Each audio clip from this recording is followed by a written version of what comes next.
Magandang gabi Pilipinas. Sa layuning solusyonan ang lumalalang suliraning dala ng pagbabago ng panahon, nagsama-samang ilan sa mga pinuno ng iba't ibang mga bansa sa pangunguna ng Estados Unidos at China para sa Climate Change Summit na ginaganap sa Paris, France. Kaugnay rito, ayon kay US President Barack Obama, ang hamon ng paglaban sa climate change ay nararapat lamang na solusyonan ngayon dahil nasa breaking point na di umano ang kalagayan ng ating mundo.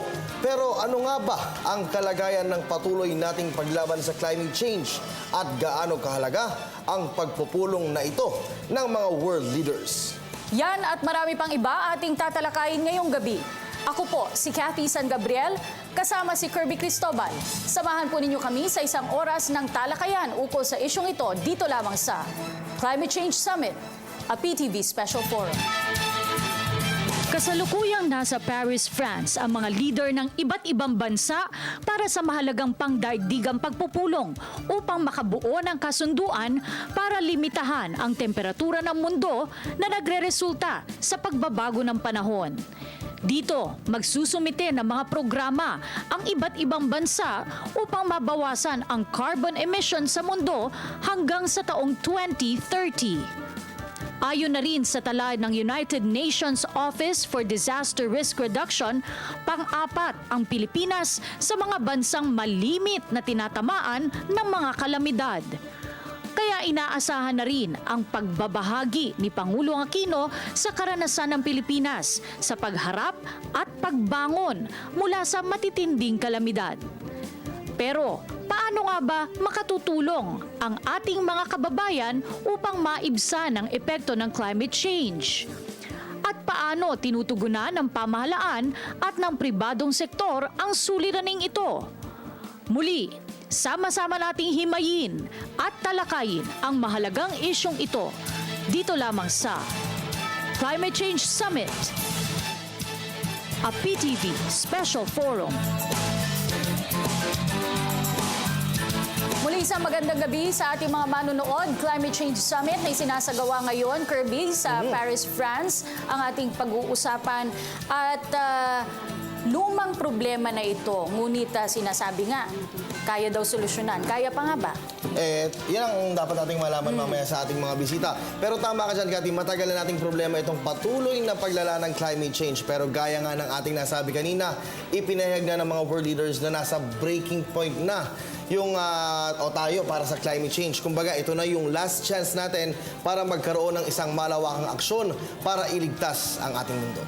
Dagdag pa dyan, Kirby, ay kung papaano makakaapekto ang pagiging punong abala sa nasabing summit ng dalawa sa mga bansang may pinakamalaking carbon emission sa ating atmosphere. Yan po ang China at ang Estados Unidos. Alright, with that, siguro ipakilala natin ang ating mga bisita. Unahin ko na si Dr. Carlo A. Arcilia, ang siya pong director ng UP National Institute of Geological Sciences. Magandang gabi, sir. Magandang gabi po. Kasama rin po natin mula naman sa DENR, siya po ay isang Senior Environmental Management Specialist, Mr. Jerry Capulong. Magandang hapon po sa inyo lahat. At makakasama rin po natin si Ginang Rosalinda de Guzman, siya pong Chief ng Climate Data Section ng Climatology and Agromet ng Pag-asa. Magandang gabi, Kirby and Cathy. Okay, ano nga ba yung tinatawag na climate change? Kasi lagi ito na pag-uusapan, ito yung nararanasan daw natin ngayon. Ngunit ano nga ba ito? Tanungin natin kay Ms. de Guzman. Actually, ang climate change, ito yung pagbabago ng ating klima, yung statistics of weather. So ito, yung pagbabago sa mahabang panahon. At sinasabi, yung climate change, ito yung due to anthropogenic in addition to natural climate variability. Actually, ang klima natin, nagbabago talaga yan. Ito yung tinatawag natin natural variability. Pero ang sabi, during the last 2 decades, nakita talaga na malaki ang kontribusyon ng mga anthropogenic sources. Ito yung mga greenhouse gases. So ano po yung pinagkaiba ng climate change sa global warming o pareho lang po ba ito? Ang global warming, ito naman yung pag-increase ng ating Earth's temperature. At pag nag-increase naman yung Earth's temperature natin, tinatawag na due to greenhouse effect, doon nagkakaroon ng pagbabago sa ating klima. Oh, Sir Jerry, nabanggit po ni Ma'am Rosalinda yung pagbabago-bago po ng klima because of the climate change nga po, no? Ano po ba, sir, paano po ba natin na-determine ito na ito, climate change na nga ito, simula na ng climate change? Meron ba tayong mga aparato or Or paano po masukat panuntunan, natin? may criteria po ba? Actually, ang DNR, nag-install kami ng mga maraming monitoring station sa buong Pilipinas to measure the particulate matter at saka mga gases. At yun in real time siya, makikita natin sa website namin na intended para sa monitoring ng mga air pollution. And ano po yung resulta the past few years or months? May mga certain areas na medyo mataas ang nakukuha namin reading. Pero sa in a certain parameter like particulate matter. Kay Dr. Carlo Arcila, sir, nabanggit po kanina ni Ma'am Rosalinda rin at saka Sir Jerry yung greenhouse po. Pwede niyo po ba kami bigyan ng idea yung ating po mga kababayan? Ano po ba ibig sabihin ng greenhouse gases na ito? Oh, kasi alam lang namin greenhouse yung may halaman. Actually, maganda po yung sinasabing greenhouse. Pasensya na, medyo explain natin ng konti. Ano? Kasi Yes. ganito, yung atmosphere natin, karamihan sa kanya ay nitrogen. No? Ang content, ganito kasi, ano, so may yan ang mundo, papasok ngayon yung sunlight galing sa sun, tapos iinitin niya ngayon yung dadaan yung sa atmosphere, tapos iinitin niya ngayon yung surface ng Earth. Yung nainit na surface ng Earth, mag-i-emit din siya ng waves. No?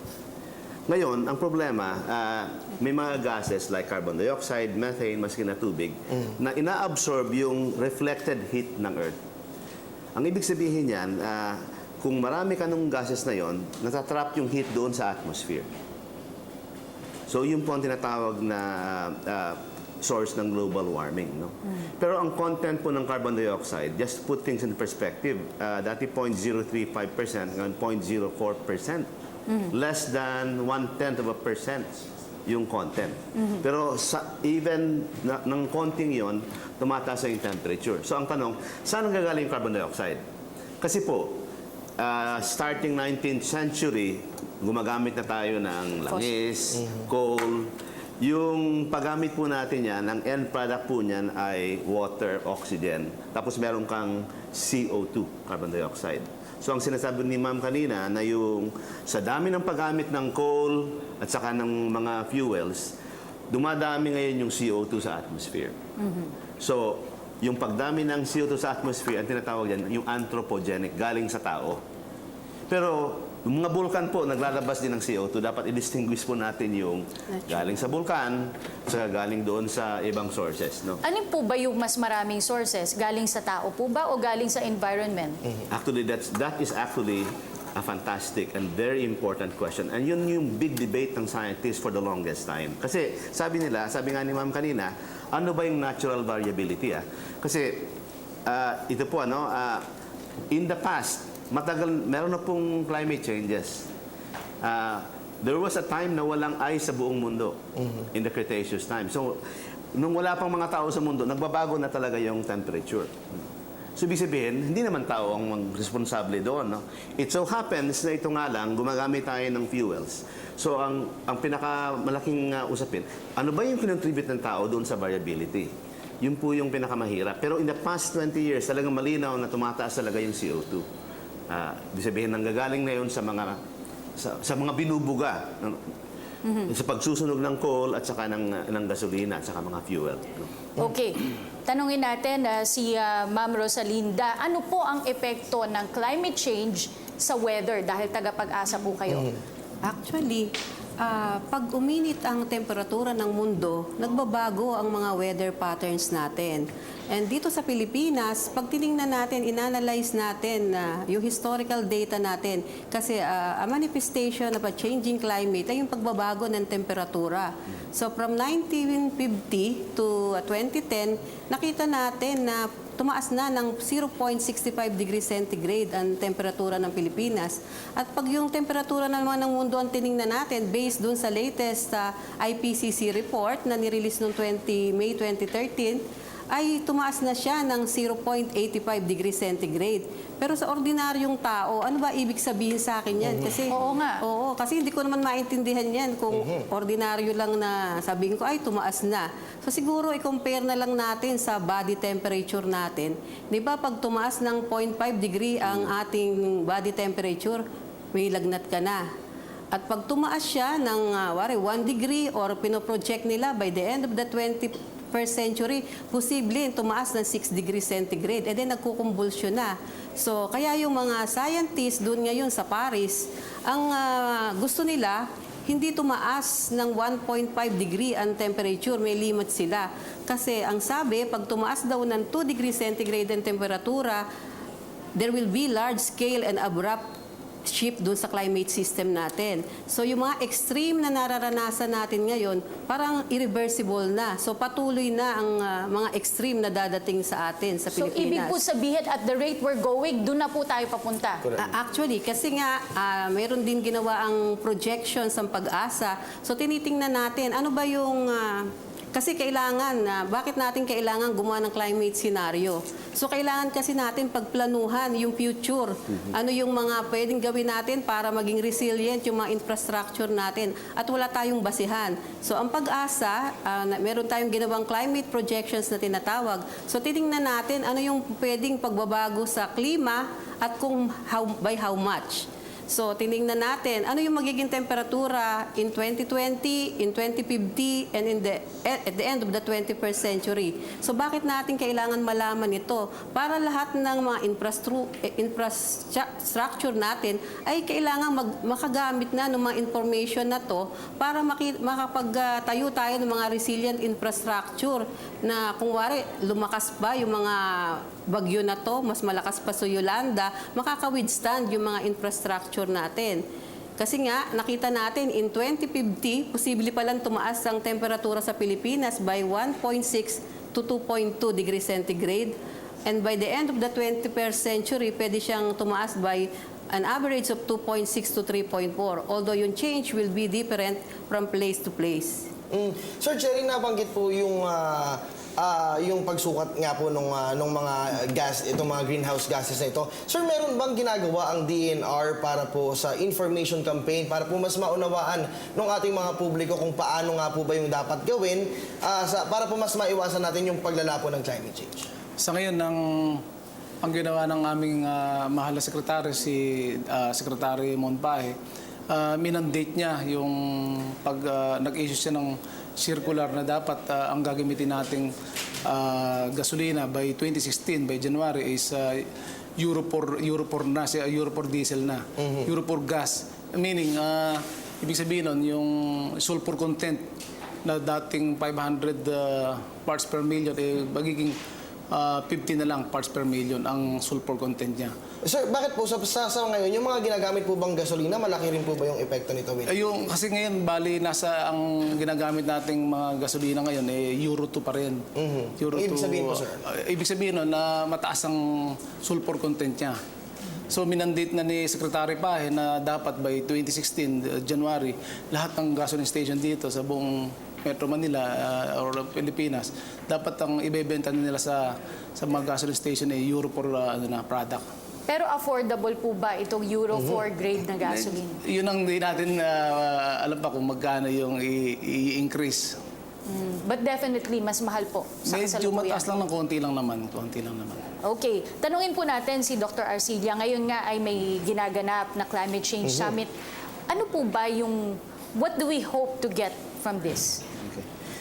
First, i-add ko lang yung pinaka-concern talaga dito kung bakit tataas ang yung gas nga napakaliit lang 0.04, no? Bakit delikado? Pag tumaas kasi yung temperature, ang number one effect niyan ganito. More than 90% ng fresh water na sa surface ng Earth nandoon sa glaciers, nasa Antarctica. Nakapatong yung glaciers. Pag natunaw yun dahil sa init, yung tubig na yun pupunta sa dagat. So, ibig sabihin, yung sea level tataas. So, kung mga islands like Pilipinas, Maldives. pinag-uusapan ngayon kung gaano, kung sabihin natin maubos yun, malipo lahat ng glaciers, no? Tataas, hanggang saan ba yung taas? may debate, sabihin natin 60 feet, 70 feet. Pero sabihin natin na ilang feet, mga 10, 20 feet. Kasi sa Maynila kasi, for example, halos may mga parts sa Maynila mababa na sa sea level. Pag tumaas yung sea level mo ng mga 10, 20 feet, sabi nila, yung next, yung susunod mong beach, nandun na sa may Pampanga at saka Tarlac. So napakalaki ng lugar na Mabubura. Kasi kasi flat eh. So yan yung worst case scenario, no? So yun po yung talagang patutunguhan pag hindi mo kinontrol yung temperature. Pero ang dito, sino ba ang pinakamalaking nag-contribute niyan? Katuwa sinabi nyo nga ang pinakamalaking contributor ngayon ay China. Number 2 si US, number 3 India. At saka si European nations. Sila ang pinakaunang nag-contribute niyan. Okay? So, kung tutusin, sila dapat ang unang mag-control. Kasi, i-compare niyo po yung output ng China at saka Pilipinas, napakaliit po. I mean, it's almost negligible yung iniimit ng Alright. Pilipinas. No? Ano po yung mga commitment ng mga bansang malalaki ang emission? Yan po ang sasagutin ni Dr. Arcilla sa aming pagbabalik.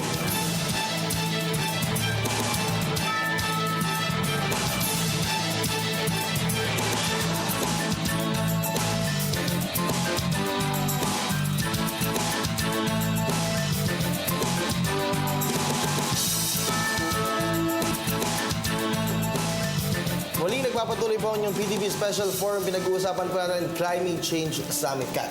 Kirby, kanina bago mag-break, tinanong ko si Dr. Arcilla. Yun nga, yung tatlong malalaking bansa na may pinakamataas na carbon emission, China, US, India. Ano po ba yung naging commitment nila? Kahit hindi pa po tapos ngayon, the past few years, have they been cooperative?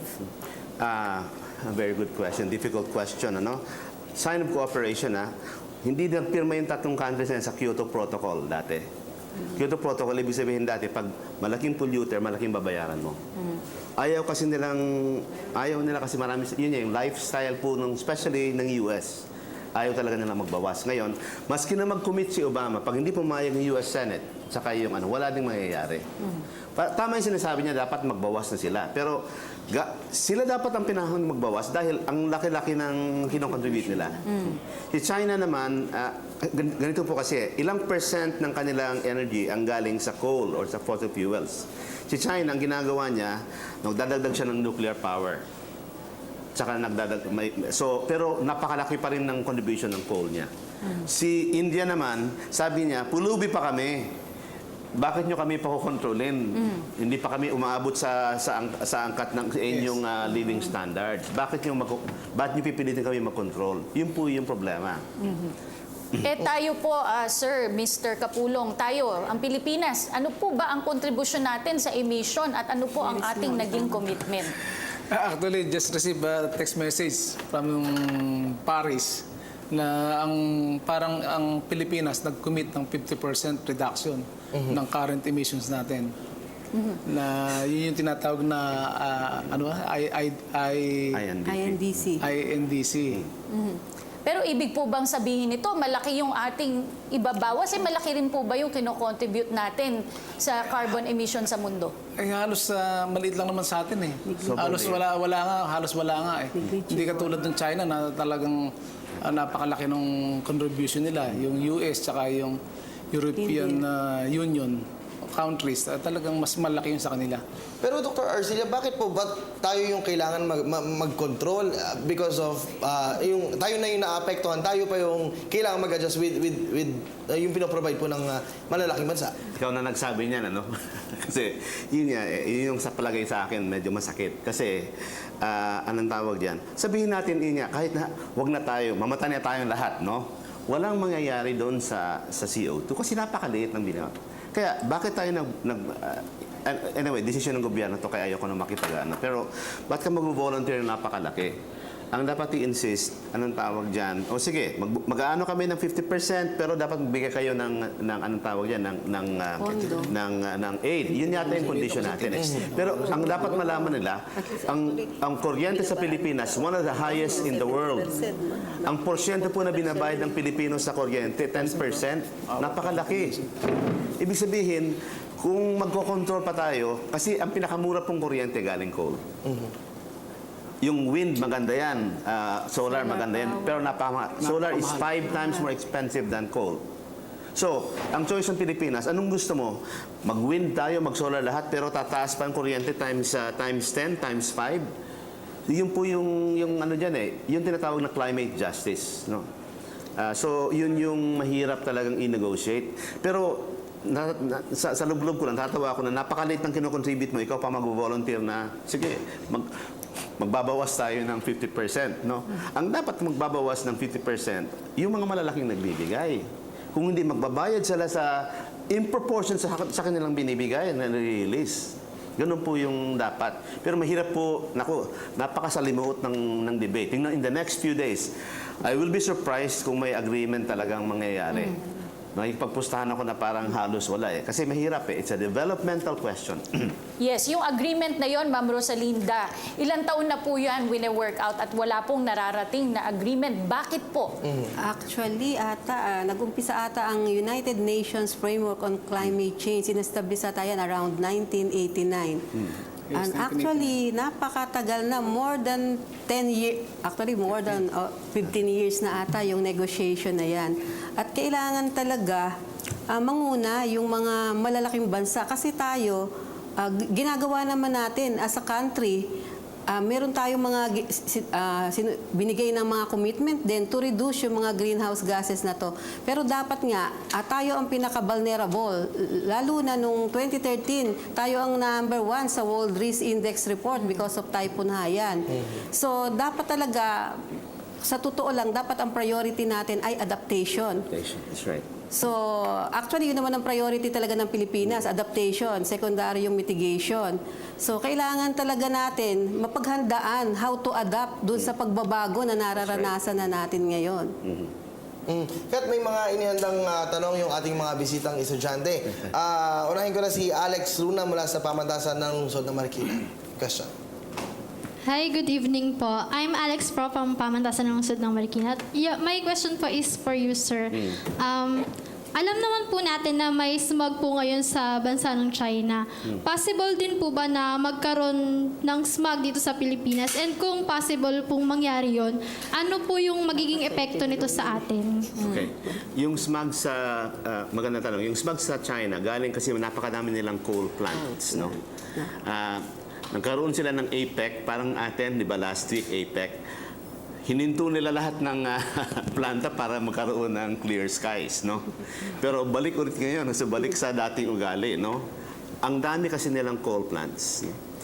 Compared sa Pilipinas, napaka-konti ng coal-fired plants natin. So, ang smog sa Pilipinas, hindi ganun ka... Sa Maynila lang siguro medyo maraming sasakyan. Pero pumunta ka sa, sa mga kanayunan, walang problema. Probinsya, yung siguro ko sa DNR, walang very fresh. Tapos pangalawa, isang bagyo, lahat ng mga pollution mo, ano yan? Tanggal lahat yan. So, di ako concerned. Ang concern, sinabi po ni Ma'am kanina, ganito. Kaya nga, ang problema ganito, mag-away-away yung mga tao doon, tumataas na yung dagat. So, yun ang dapat concern natin, mag-adapt tayo doon. No? Pero yung smog, hindi ako masyadong... Ang problema lang po ngayon, mas malaki yung problema yung traffic, kung tutusin. Alright, maraming salamat sa inyo, Doc. Next question, si Ian Plasio mula naman sa Roosevelt College System. Ayan, magandang gabi po sa inyo lahat. Ako po si Ian from Roosevelt College. Ang tanong ko po para po sa ating pag-asa. Sa ngayon po, tumataas na po at nag-iiba na ang bugso at lakas ng bawat bagyong dumadaan sa Pilipinas kumpara po sa nakaraan. Posible rin po bang tumaas ang bilang ng mga tinatawag nating acid rain dahil po sa global warming? Actually, dapat ata ang tanong muna yan sa DNR Kasi when it comes to acid rain, sila ang nag-monitor niyan. Okay. So maybe sagutin muna natin ang Sige, si ating... Mr. Capulong. Sir Jerry. Si Mr. Jerry Capulong. Tama-tama yung tanong mo kasi nandito ngayon yung mga Japanese expert. Right now, nandiyan sila sa may sa may parting purview at ini-inspect nila yung isa sa mga pagtatayuan ng acid rain monitoring. Meron din kaming acid rain monitoring sa Baguio, yung sa Santo Tomas. Hindi ko lang nadala yung kanilang data, pero meron tayong ginagawang pagmumonitor ng acid rain dito sa Pilipinas. Pero sir, possible po ba na lalakas nga daw po ba yung acid rain? Dahil nga po yung epekto ng climate change doon po sa paglakas din ng ating mga bagyo. Yes naman, possible yan kasi yung acid rain yan, kaya nga makita natin yung mga building natin yan naapektuhan din yan dahil sa yung meron talagang acid rain sa atin sa mga nakukuha naming data, matataas na rin ang reading. Like sa diyan sa Ateneo, meron din kaming acid rain monitoring diyan. Meron din kami sa Los Baños. Yung mga lakes diyan yung mga 7 lakes diyan, meron kami mga monitoring station diyan. Ms. De Guzman, yung mga mas malalakas na bagyo, no, naranasan nga natin noong 2013, si Haiyan o Yolanda. This year, meron po sa Mexico na tumama na napakalakas din. Ito po ba ay dahil sa climate change? Because there are some, well, I'm not sure if this is verified records, but same area po, Tacloban, Samar, 100 years or 150 years ago, tinamaan din po ng napakalakas na bagyo. So, is it really because of climate change? Actually, a single event ay hindi mo pwedeng attribute really sa climate change. Sabi nga nila, ang Haiyan ba is really a result of climate change. Siguro titingnan natin kung ano na lang yung trend. So dito sa Pilipinas, nakita natin na during the last 10 years, medyo talaga malalakas yung naranasan nating mga bagyo. So yung mga bagyo natin na lumalampas sa mga 150 kilometers per hour, so nakita natin dyan, especially during El Nino years, ay mas dumadami. Kasi ang pag-init ng temperatura sa dagat ay nakakaapekto doon sa intensity ng mga bagyo. Mas mainit ang dagat, mas posible na mas malalakas na bagyo ang ating maranasan. Kasi alam naman natin, yung init ng dagat, yun ang fuel ng mga bagyo eh. So, under a changing climate, it's really possible na magkaroon tayo ng mga intense tropical cyclone. Kasi in terms of number, dumadami ba? So, in terms of number, wala tayong nakikita na dumadami yung mga bagyo natin. Pero in terms of intensity, so doon, kahit paano may nakikita tayong pagbabago. Okay. Sir Arcelia, may gusto po akong tanongin. Kanina po kasi nabanggit niyo po yung climate justice. Pwede niyo po bang ipaliwanag po sa ating mga kababayan para po mas mabigyan lang po sila ng idea kung bakit po mas dapat intindihin natin yung climate justice na ito, sir? Iyon nga po ang una kasi pag ang pinag-uusapan yung total carbon output, napakaliit lang ng ating binubuga, no? Pero ang cost kasi sa atin ng power, napakataas. Ibig sabihin, hindi lang yung absolute cost, for example, ang binabayad ng Pilipino sa power napakataas. So, ibig sabihin, ang gagamitin mong power, yung pinakamurang pwede. Kung gagamit ka ng mahal na kuryente, mas lalong gagastos yung pangbayan sa ganun Ayaw po namin nun. Yan. Mabuti ayaw nyo, di ba? Ngayon, so pipili ba kayo ng mas mura o mas mataas? So, ngayon, ang pinakamura talaga, coal.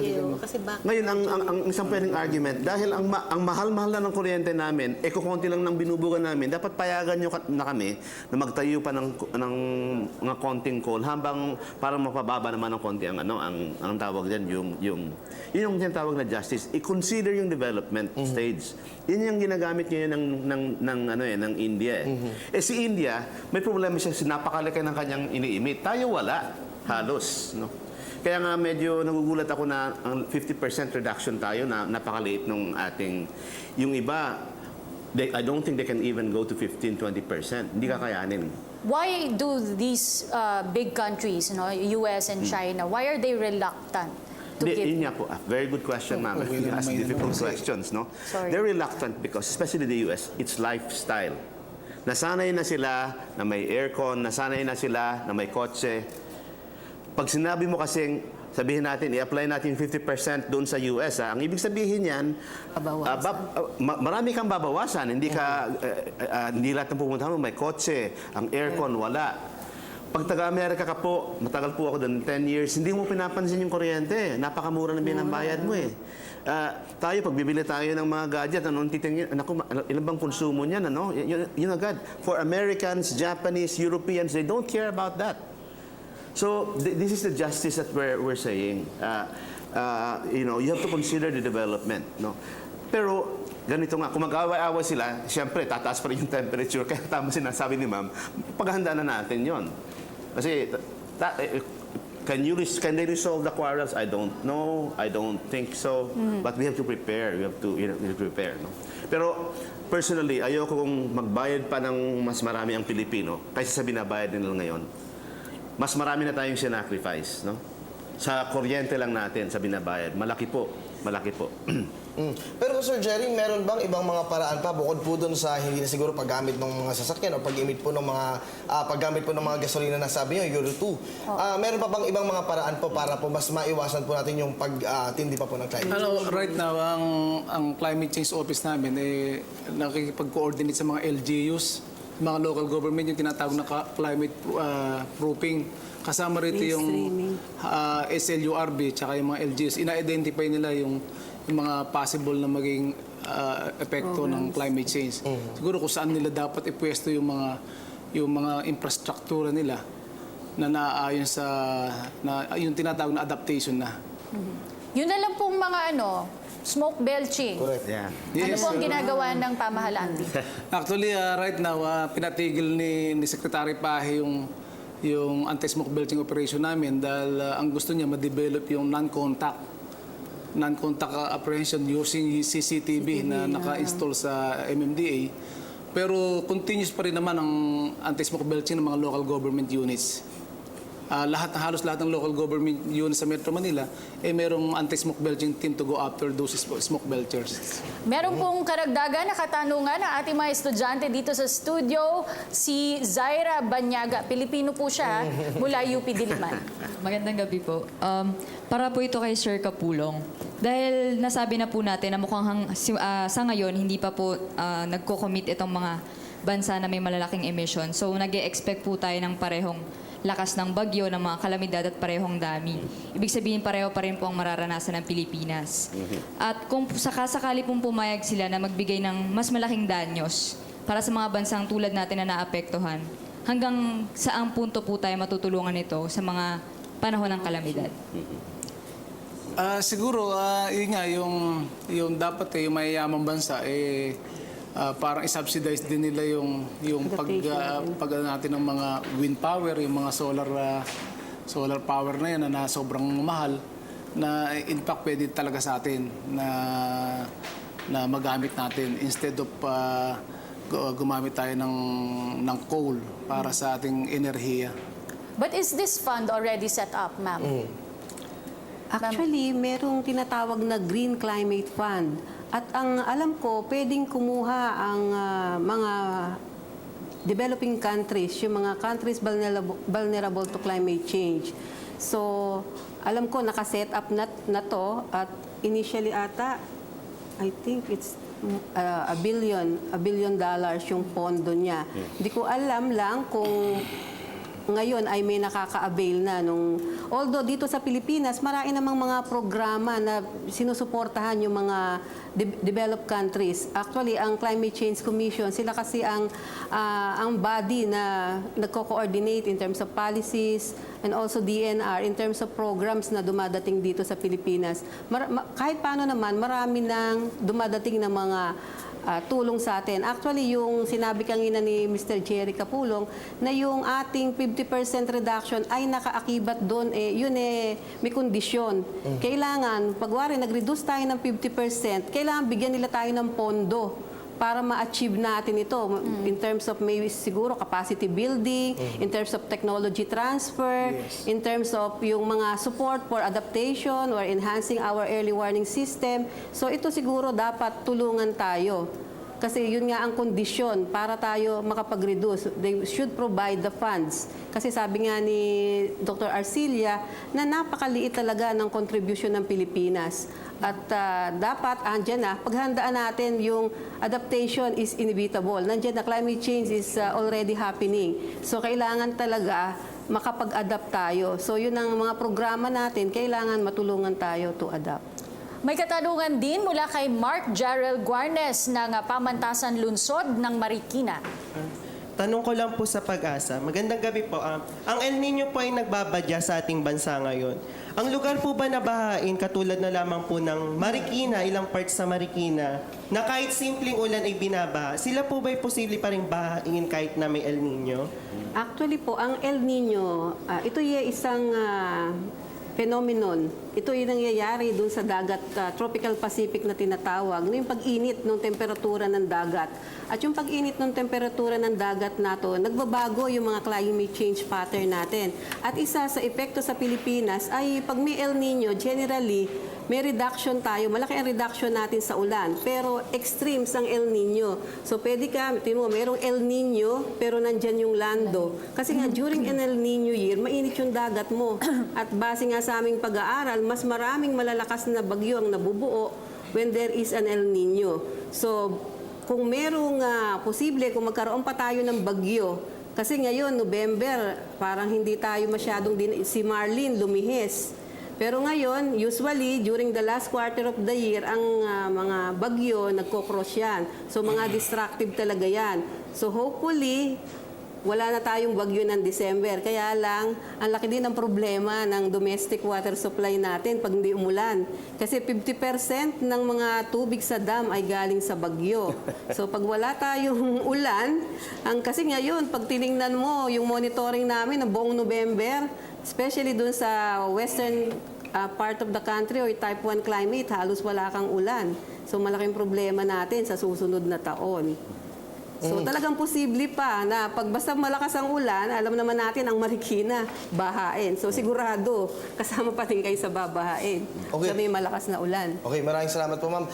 Gusto ko lang balikan kanina yung agreement, Sir Arcilia, yung paggawa po ng agreement with other countries po para po mas maiwasan po or bumaba po yung climate change.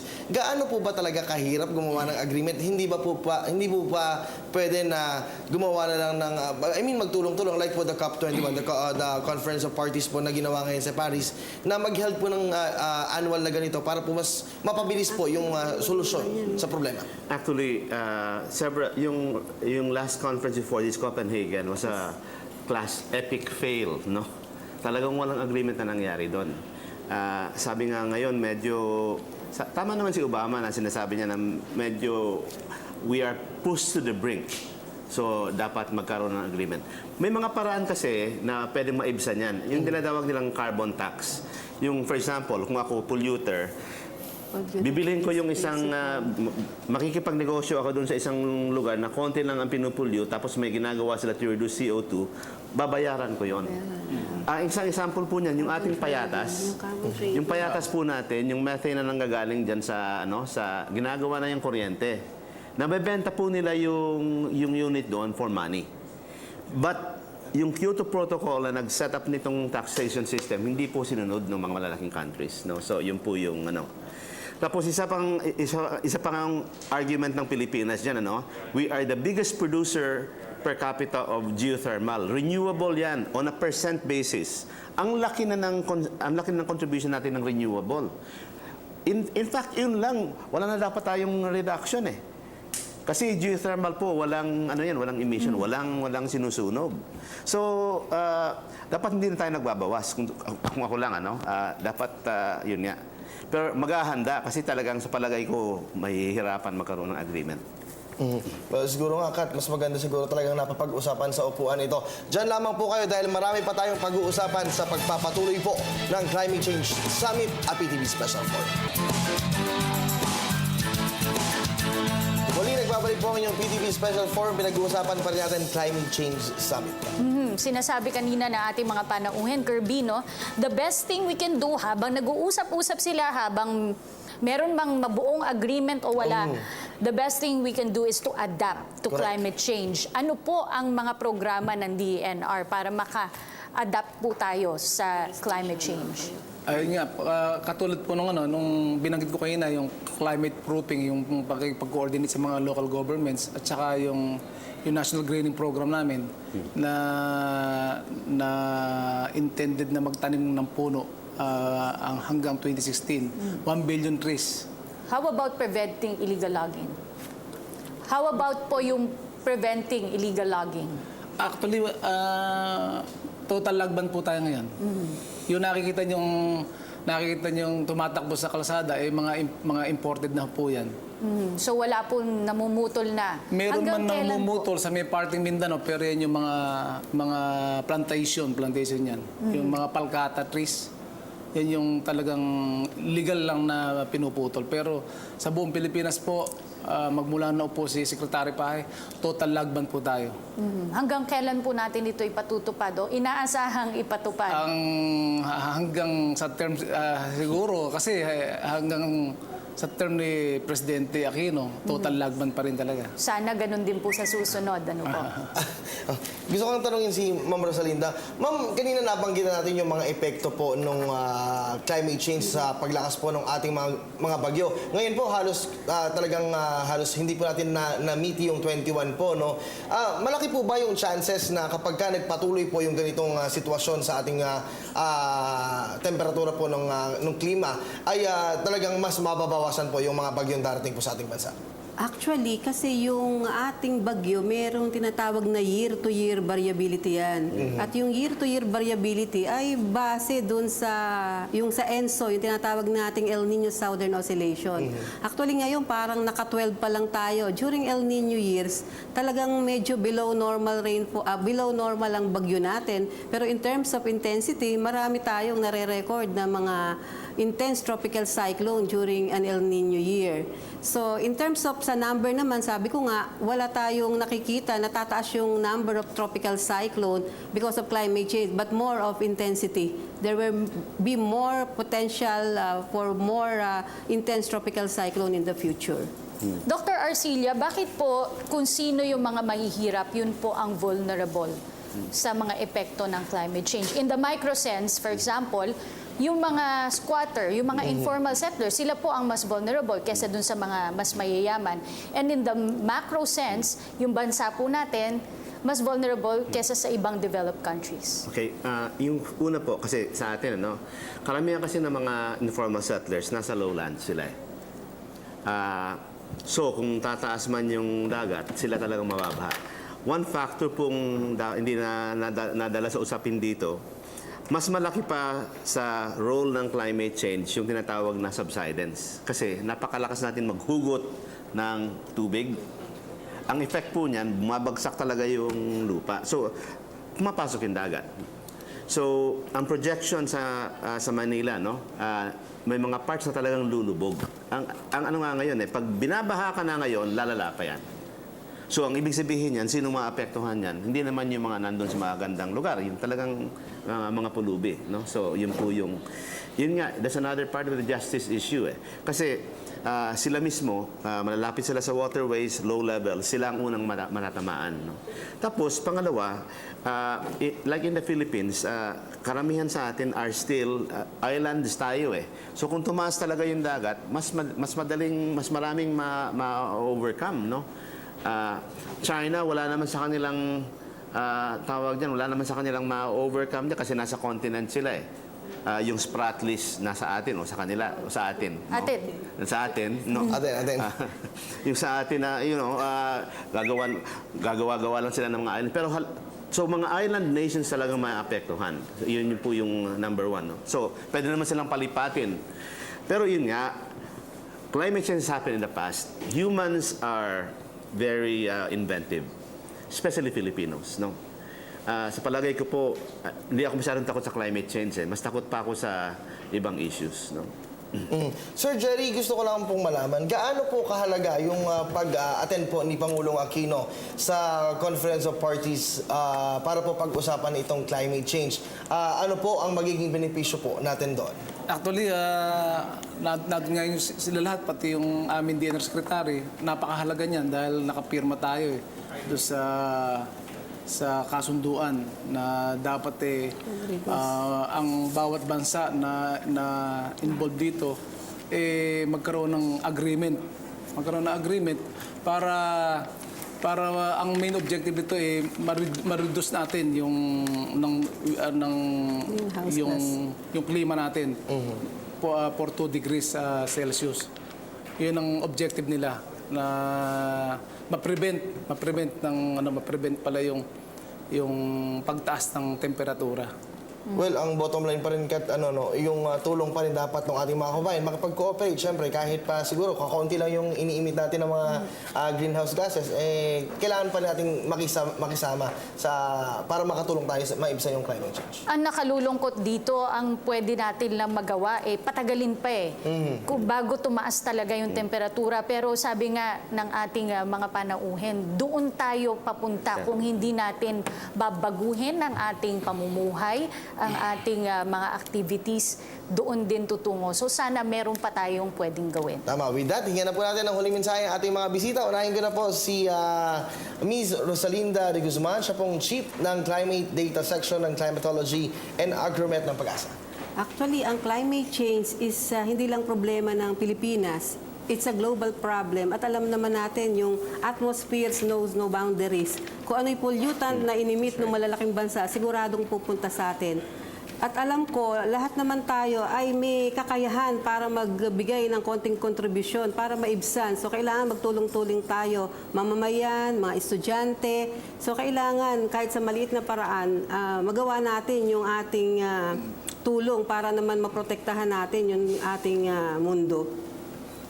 Okay, huli mensahe po mula kay Mr. Jerry Capulong ng DENR. Yun na nga, kaya tayo nagpapasalamat tayo, naka-attend ng ating Pangulo at ang DNR Secretary natin para makasama rin sila sa Conference of the Parties sa Paris na ginagawa ngayon at para makapag-contribute din tayo sa global reduction ng carbon emissions. At huling mensahe po ni Dr. Carlo Arcilla, siya pong Director ng UP National Institute of Geological Sciences. Marami po akong natutunan ngayon. So dapat, ang gagawa na lang natin dito, we use science. Ang recommendation ko dyan sa mga bata, mag-aral kayo ng science. Kailangan natin ng meteorologists, kailangan natin ng mga geologists. Kasi the only way we can adapt is to be inventive.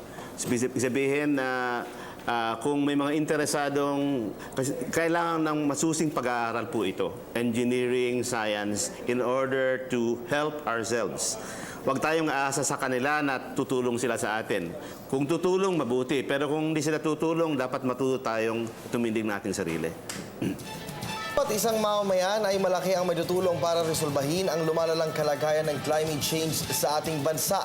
Naway magkaisa ang sambayanan para sa napakahalagang laban na ito, ang laban para kay inang kalikasan. Ang napagdaanan nating mga paghagupit ng kalikasan ay isang paalala sa atin ng anumang aksyon ay may kaakibat na reaksyon sa ating kapaligiran. Ating pong tandaan na iisa lamang ang ating mundo. Nararapat lamang natin itong ingatan at alagaan. Ako po, si Cathy San Gabriel, kasama si Kirby Cristobal. Marami pong salamat sa inyong pagtutok dito lamang sa Climate Change Summit, a PTV Special Forum.